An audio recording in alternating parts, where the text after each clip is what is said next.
ça va être en 4 chapitres. Le premier, ça va être ça veut. Le deuxième. Ah, bravo. Ah, bravo, merci.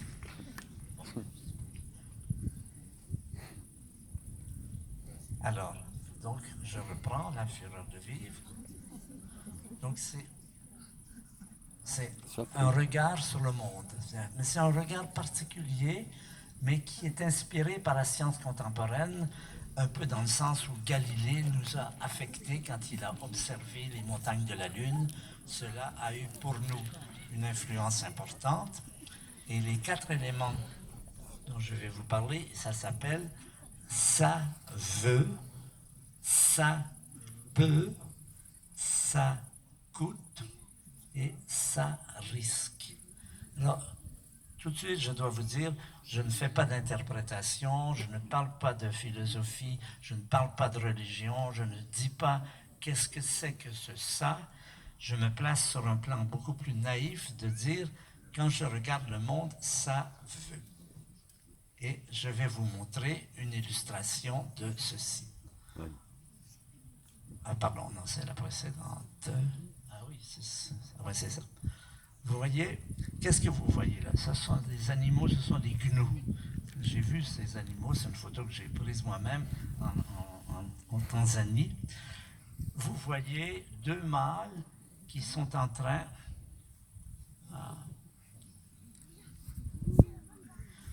qui sont prêts à combattre. Combattre pourquoi? Pour la femelle, bien sûr.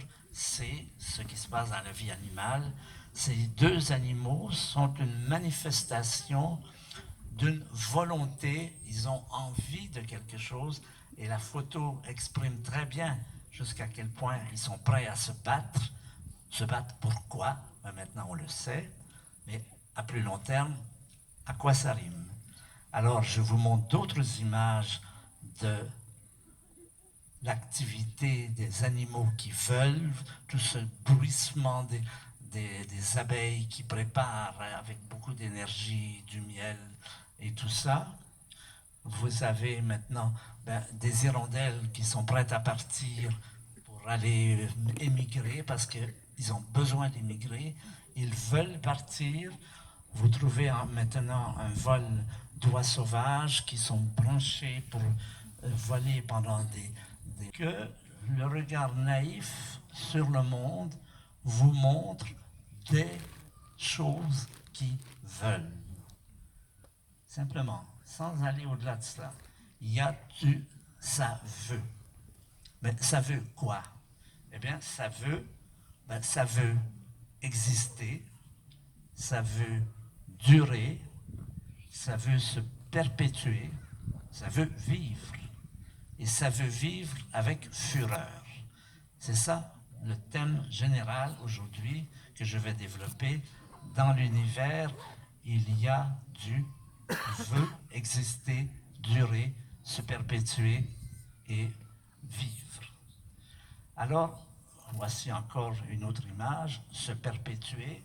Ces animaux, sans le savoir bien sûr, sont portés par une volonté. Quelle volonté? La volonté de la lignée qui veut se perpétuer. Et vous allez retrouver également chez nous les êtres humains. Voilà ce qui se passait dans le ventre de votre mère au moment où nous avons été conçus. Les petits spermatozoïdes qui se préparent, vous les voyez, tous agités, prêts à entrer dans l'ovule. Pourquoi? Pour faire un être humain, toujours la même idée, se perpétuer. Et je vais également signaler un événement de la plus grande importance pour chacun de nous. C'est le moment où un de ces spermatozoïdes est rentré dans un ovule et que vous êtes entré dans l'existence. C'est un moment qu'on n'a pas beaucoup l'habitude de célébrer, d'abord parce qu'on ne sait pas très bien. On sait que c'est à peu près 9 mois avant votre naissance, mais c'est à peu près tout ce qu'on sait. Mais c'est un moment important, c'est fantastiquement important. Vous sortez du néant. Avant cela, vous étiez dans le néant, vous n'existiez pas. Maintenant, vous existez, vous êtes dans votre vie, mais il y a eu ce moment, je dirais, sacré de cet instant précis où vous avez commencé à pouvoir vivre. Alors c'est le mot que j'ai utilisé, le monde comme volonté, c'est ça que j'ai compris que voulait me dire cette phrase, et je me suis mis à me concentrer sur cela pour voir ce que la science aujourd'hui nous apprend autour de ces phénomènes fondamentaux qui sont simplement pour peu. Maintenant je vais vous passer à une autre constatation importante sur notre univers. On va parler beaucoup de notre univers. Nous vivons dans un univers qui est